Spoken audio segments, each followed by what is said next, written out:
Hello, traders, and welcome to Magnificent Tuesday. Today, I'm going to talk about trading systems and their efficiency.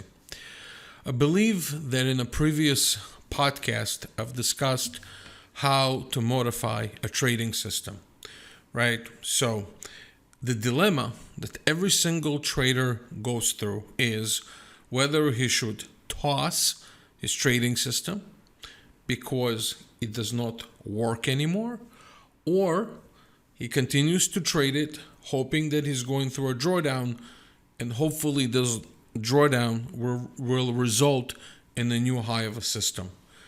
Unfortunately, I don't have a specific answer how to address it because every system would be different.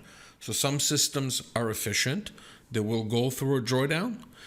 Some systems will become inefficient and you might have to toss them out. So the way I modify a system, if I don't think it works anymore, and that is based on, let's say, a larger drawdown that I expected, meaning that does not coincide with the back testing that I've done, or the drawdown is in a longer period, then I have to make a decision. And I wanted to tell you, just because you back tested it doesn't mean that the current drawdown with real money might not be a bit different. It's different every single time. So if your historical drawdown has been, for example, for 3 months, your current drawdown could be for 4 months.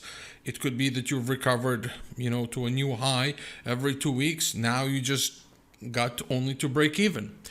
So a lot of things can happen, and every system is different.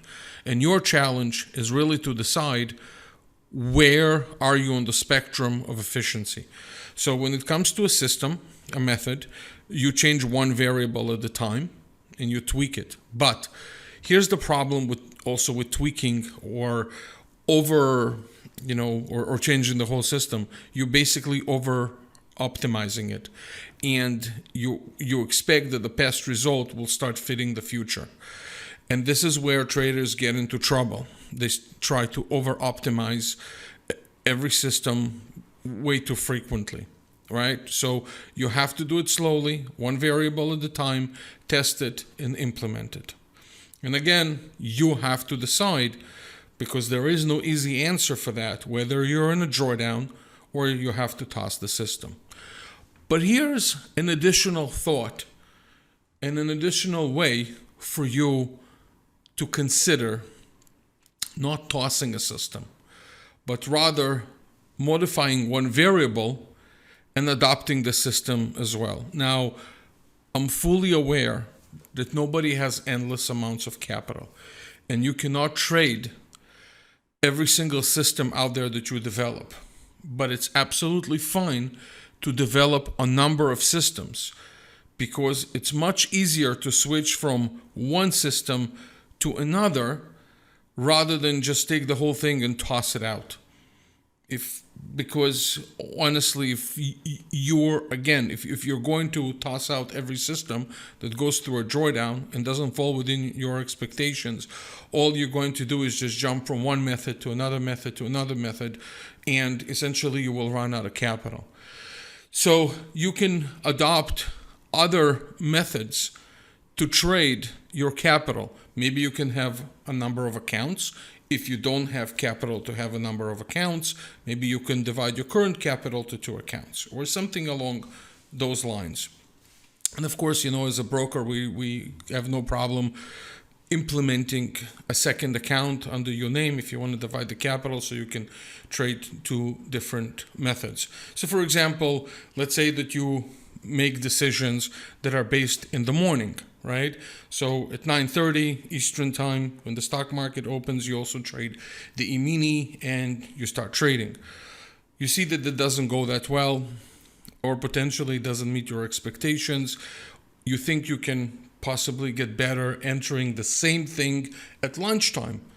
Now you have a lunchtime entry system, and you have a system that you enter in the morning. And over time, you can tell which one is more efficient. based on volatility, you can trade between the two systems. It is better to trade between two systems that you developed with your logic, with some changed variables, as opposed to stop trading altogether a system because you think it's not working. Now, again, it might not work. The system might be obsolete, but it's up to you to determine based on certain criteria. If you have two systems that you start trading, maybe one of them will become more efficient than other, or you will realize that there is a certain volatility for the first system and there's a certain market condition for the second system. If you have more capital, you can develop a third method. You can develop different methods for different markets. You can trade the crude oil one way, you can trade NASDAQ another way, you can trade the E-mini in a different way, you can trade the bonds in the fourth way. And every single one of them could have different variables. Now, clearly, as I mentioned, you can use one line of logic when you change a single variable for every single system, or you can write different systems for different markets. You could do that. But again, the danger that every single trader faces, and I know you're listening to this, and I know you're saying, yes, this is me, but this is everyone. This is everyone at every single point in time. Why do systems change? Because the market could have different volatility. Not only it could have different volatility at different times, it could be active during different hours. There were times that I would say during the COVID market, when we had in 2020, the market was volatile 24/7. There are periods that it's starting to be volatile only when it opens. Then there are periods that it's more volatile when it's closed. And throughout the day, before COVID, there were times that throughout the day it was, when the VIX, when the volatility index was very low, the ranges were very small. So when I say volatility changes, market structure changes, clearly markets can only go up and down. But the way they go up and down and the ranges that they use, that's what changes all the time. And that's our job as traders to adapt to. The market doesn't owe us anything. We need to see what it's doing, and based on that, we go and approach it, and that's also the risk management plan. Risk management is not only cutting your losses short, but it's also having the ability to evaluate the markets. That's why traders that are dedicated to the markets always evaluate what's going on in the market. This is not, as I always say, this is not the type of job, whether you're part-time, full-time, mini part-time, whatever you call it. Trading is not the kind of job that you can just trade and not do research. It's very important to see what kind of volatility we're going through, what kind of market structure we're going through. And above all, you don't have to trade through every single market. You could say, okay, I have two systems. This system trades during those conditions, this system trading based on those conditions.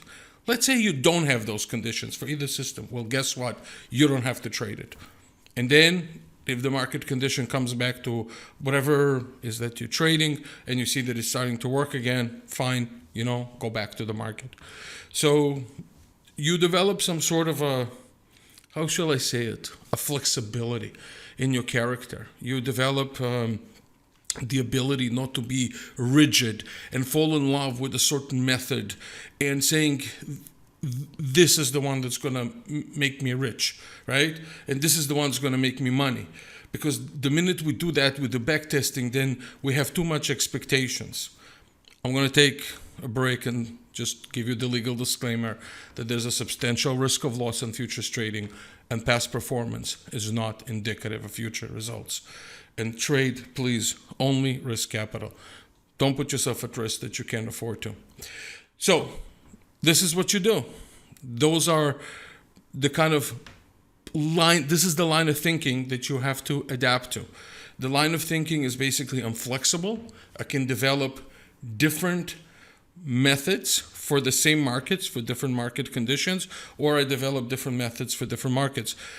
There's tons of variety. Or maybe you can have one method, which is fine too. I'm not here to tell you that you got to have a variety, but you can have one method and you can say, okay, you know what? I'm going to trade these methods on markets that have this kind of an environment. So let's say the E-mini stop having that environment and the NASDAQ futures have that environment, you can trade that. Maybe it moved to the gold, maybe it moved to the bonds. Recently, as we speak, there was a huge movement in a little bit of a less liquid market than the E-mini S&P, which is corn, but there was also cattle. Again, I'm not advising to trade it. I'm just pointing out that there are markets out there that are active, that could be more fulfilling for your method. So if some markets are way too volatile for your method because it uses very tight risk management, wait for those markets, look for them. So the key is really to be flexible and not fall in love with one method over another, thinking this is the one that's gonna, again, make me all the money. We all face this in the markets. And traders face it all the time. They say, okay, what kind of environment am I in? Does it suit my method? Above all, it could suit your method, but it also has to suit your personality, right? Your personality has I have a certain risk tolerance. You have a certain risk tolerance. It's also important to find your individual self in the market. Maybe it sounds a little bit poetic, but it's true because every single person can trade the markets in different ways. And the more I talk to successful traders, the more I read about successful traders, or I meet them and I discuss with them things, they give me different angles. Like some people say they don't like emotional trading. They try to run away from it as much as they can. For some, emotions provides a set of risk management. They're saying, if I'm starting to be scared, that's my guide to get out. For some people, it's just fear and they regret doing that. So different people approach things in a different way. Me, for example, I cannot be like those people that say, emotions always guide me. Sometimes, the market volatility does certain things to nature and we react to it. So this is not something that I developed yet as a strength, but I totally understand when people can trust themselves and saying, you know what, I'm in an environment I can. And maybe some people can develop that skill more than others. You have to trust that you will develop a skill or a set of skills when it comes to trading that you will trust. And so there is no universal truth in this business. Meaning that, nobody can come in the morning and say, hey, I know how the market works. You knew how it works up until that point that you said that sentence. Going forward, we don't have a predictability tool. But again, the goal of this podcast, this specific one, was just to emphasize the point that when you develop a method, one, don't fold it and just throw it out, changing one variable at a time. Or take the same system, develop a second one out of it, a third one out of it, a fourth one, and see which one suits you better, which one the market conditions would better. You could have 3 that are obsolete and 1 that's amazing. You can have 4 that work. I cannot give you those answers to say which one it is. This is the challenging part. And why wouldn't it be challenging? Otherwise, everybody would do it. Everybody would become a trader, and the next day they'll make money if this game was easy, right? But it's not. This game is for thinkers. This game is for developers. People who develop their mental skills, people who are learning from the markets, and obviously the fact that you're sitting here and listening to the podcast just says that you want to improve. If you made it to the end of this podcast, it just tells you about your nature. I guarantee you 50% of the people who listen to this have dropped out already, and they're like, oh, I heard it. So that's it for now. I wish you a great week in trading. I welcome your business. I look forward to helping you. Go to our site, www.optimusfutures.com. Call us, 1-800-771-6748. If you're looking for a platform, just go for Optimus Flow. It's our white label platform, and it has all the functionalities you need, and it's free. So just a little plug for my company, and I hope that we will earn your business through the efforts of this podcast and education. And if we don't, it's fine. I wish you success in your trading wherever you are. I wish you a good week, and I will see you on the next podcast. If you have ideas for me as far as podcasts, go to community.optimusfutures.com and share your thoughts about trading and request a certain topic that we can cover. Maybe we covered it already, or we'll make a new one. Again, different angles, different things. Would love to help you guys. All the best. Have a great week. I'll see you in the next podcast.